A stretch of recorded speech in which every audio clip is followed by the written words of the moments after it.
السلام علیکم ناظرین، اگرچہ عثمان بے کو آگے سے مکہ قلعے کے تکفور اور پیچھے سے یعقوب اور ابراہیم بے نے گھیر لیا ہے، لیکن اس کے باوجود عثمان بے ہر حال میں مکہ قلعے کو فتح کریں گے۔ لیکن اب سوال یہ ہے کہ اس فتح کے لیے عثمان بے نے کیا منصوبہ بنایا ہوگا؟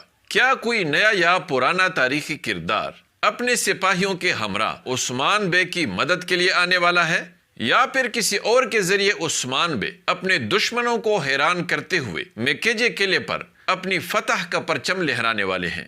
تو پھر یہ پراسرار کردار کون ہوگا؟ وہ کون ہوگا جو اس شدید مشکل میں اپنی تاریخی بہادری کے ساتھ نہ صرف عثمان بے کا دل جیتے گا بلکہ ناظرین کو بھی اپنا گرویدہ بنا لے گا؟ آئیے اس پر بات کرتے ہیں، اس لیے ویڈیو کو آخر تک دیکھیے اور ہمارے چینل کو بھی سبسکرائب کیجیے۔ ناظرین، دشمن سمجھتا ہے کہ مکہ قلعہ محفوظ ہے کیونکہ انہوں نے عثمان بے کو چاروں طرف سے گھیر لیا ہے، لیکن وہ یہ نہیں جانتے کہ عثمان بے پہلے سے ایک زبردست منصوبہ بناتے ہیں۔ اس لیے بہت ممکن ہے کہ بوران اور کنور الپ جو عثمان بے کی اجازت سے الجائے کے ساتھ کام کر رہے ہیں اور ان دو بڑے غداروں کا اعتماد بھی اچھی طرح جیت چکے ہیں۔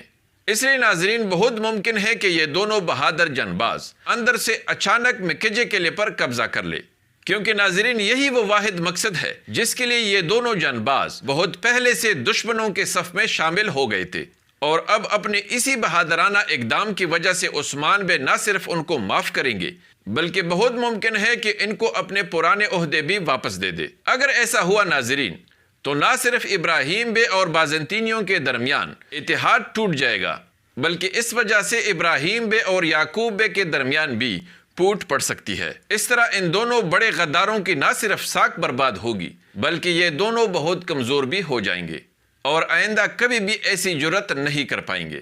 لیکن ناظرین، یہ صرف میرا اندازہ ہے، اس کے الٹ بھی ہو سکتا ہے۔ آپ بھی اپنے رائے ضرور کمنٹس میں دیں اور ہماری ویڈیو کو بھی لائک کیجیے۔ اگلی ملاقات تک خدا حافظ۔